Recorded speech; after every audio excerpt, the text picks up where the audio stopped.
അതിരപ്പള്ളിയിൽ കാട്ടാനയുടെ ആക്രമണത്തിൽ ആദിവാസി യുവാവ് കൊല്ലപ്പെട്ടു. അടിച്ചിൽത്തുട്ടി മേഖലയിലെ തമ്പാന്റെ മകൻ സെബാസ്റ്റ്യനാണ് മരിച്ചത്. വനത്തിൽ നിന്ന് തേൻ ശേഖരിച്ച് മടങ്ങുമ്പോഴാണ് ആക്രമണമുണ്ടായത്. കൂടുതൽ വിവരങ്ങളുമായി MS ലിഷോയ് ചേരുന്നുണ്ട്. ലിഷോയ്, എപ്പോഴാണ് ഈ ആക്രമണം ഉണ്ടായത്? ഈ പ്രദേശത്ത് കാട്ടാനശല്യം ഉള്ള ഇടമാണോ? എന്താണ് സംഭവിച്ചത്? ഇന്നലെ രാത്രി 10 മണിയോടുകൂടിയാണ് ഈ സംഭവം ഉണ്ടാകുന്നത്. വനത്തിനകത്ത് വെച്ചാണ് കാട്ടാന ആക്രമണം ഉണ്ടാകുന്നത്. വനവിഭവങ്ങൾ ശേഖരിക്കുന്നതിന് വേണ്ടി അടിച്ചിത്തൊട്ടി കോളനിയിലെ യുവാവായ സെബാസ്റ്റ്യനും അതുപോലെ തന്നെ സെബാസ്റ്റ്യന്റെ കൂടെ സുഹൃത്തുക്കളും ബന്ധുക്കളും ചേർന്ന് ഈ വനവിഭവങ്ങൾ ശേഖരിക്കാനായി കാട്ടിൽ പോയതാണ്.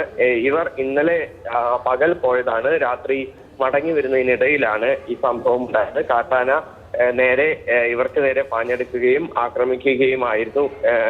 അതിനുശേഷം ഗുരുതരമായി പരിക്കേറ്റ ഈ സെബാസ്റ്റ്യൻ മരണമടയുകയും ചെയ്തു. ഇപ്പോൾ ഇന്നലെ രാവിലെ പോയ ശേഷം എപ്പോഴാണ് ഈ ഒരു ആക്രമണം ഉണ്ടായത് ലിഷോയി? കാരണം വനത്തിനുള്ളിലേക്കാണ് ഇവർ പോയത്. രണ്ടുപേരുണ്ടായിരുന്നു എന്നാണ് അറിഞ്ഞിരുന്നത്. മറ്റൊരാളുടെ അവസ്ഥ എന്താണ്? മറ്റാൾക്കൊന്നും പരിക്കില്ല. രണ്ടുപേരല്ല, അതിൽ കൂടുതൽ ആളുകൾ ഉണ്ടായിരുന്നു എന്നുള്ളതാണ് ബന്ധുക്കൾ പറയുന്നത്. അതായത്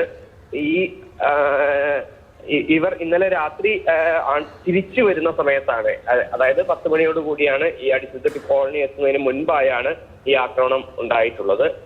മറ്റേ പരിക്കേറ്റ ഉടനെ തന്നെ പിന്നീട് മറ്റുള്ളവരെ എല്ലാം തന്നെ വിവരമറിയിച്ചതിനെ തുടർന്ന് പിന്നീട് പോലീസും വനംവകുപ്പ് ഉദ്യോഗസ്ഥരും എല്ലാം തന്നെ അവിടേക്ക് എത്തുകയും സെബാസ്റ്റ്യന്റെ മൃതദേഹം അവിടെ നിന്നും ചാലക്കുടി താലൂക്ക് ആശുപത്രിയിലേക്ക് മാറ്റുകയും ചെയ്തിട്ടുണ്ട്. ഈ വനത്തിനകത്ത് തന്നെയാണ് ആക്രമണം ഉണ്ടായത്. ഈ കാട്ടാന പെട്ടെന്ന് ഇവർക്ക് നേരെ പാഞ്ഞെടുക്കുകയായിരുന്നു എന്നുള്ളതാണ് നമുക്ക് മനസ്സിലാക്കാൻ സാധിക്കുന്നത്. ശരി ലിഷോയ്, വനത്തിനുള്ളിൽ വെച്ചാണ് ഈ അപകടം ഉണ്ടാകുന്നത്. സെബാസ്റ്റ്യനാണ് മരിച്ചത്. വനത്തിൽ നിന്ന് തേൻ ശേഖരിച്ച് മടങ്ങുമ്പോഴാണ് ഈ ആക്രമണം ഉണ്ടായത്. ഇവരൊരു സംഘമായിട്ടാണ് പോയത്. അതിൽ സെബാസ്റ്റ്യന് നേരെയാണ് ഈ ആക്രമണം ഉണ്ടാകുന്നതും കൂട്ടത്തോടെ ആക്രമണം ഉണ്ടാകുന്നതും മരണം സംഭവിക്കുന്നതും. MS ലിഷോയാണ് വിവരങ്ങൾ പങ്കുവച്ചത്.